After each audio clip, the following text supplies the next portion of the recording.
Putting দেখেই বুঝতে পাচ্ছেন আজকে জমদার একটা মজাদার পুটিং তৈরি হয়েছে। তো আমি এত মজাদার একটা পুটিং তৈরি করেছি, আমি জানি কম বেশি আপনারা সবাই পারেন।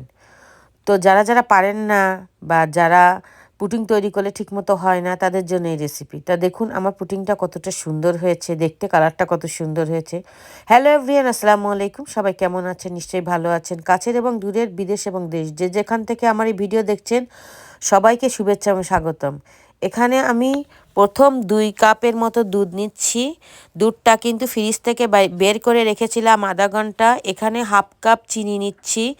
চিনিটা একটু কম দিব কারণ এখানে আমি গুঁড়ো দুধ ইউজ করব। এখানে 1 কাপের মতো গুঁড়ো দুধ দিয়েছি এবং এখানে আমি 8টা ডিম দিব। তার ডিমগুলো আমি ফ্রিজ থেকে বেরিয়ে 2 ঘন্টা বাহিরে রেখে দিয়েছিলাম।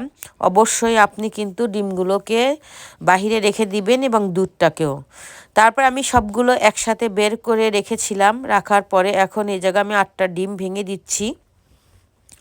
দেওয়ার পরে আমি ব্লেন্ডার করে নিব।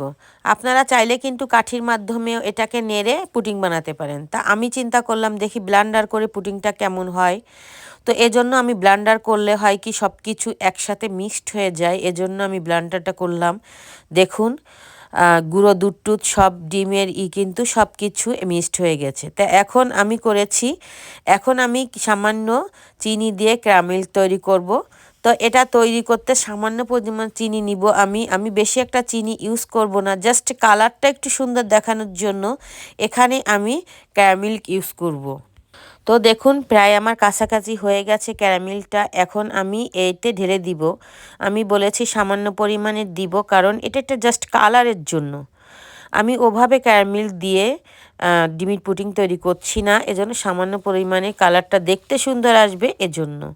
তো আমি এখন যে বাটিতে পুডিং তৈরি করব সেই বাটির ভিতরে ক্যারামেল ঢেলে দিয়ে এবং যে মিশ্রণটা করে রেখেছিলাম সেটাও ঢেলে দিলাম। এখন আমি যে হাঁড়িটায় ডিমের পুডিংটা বসাবো সেই হাঁড়িটা নিয়েছি। এখানে আমি একটি স্টিলের র্যান নিয়েছি, ওটা আমি বসিয়ে দিয়েছি পানিতে।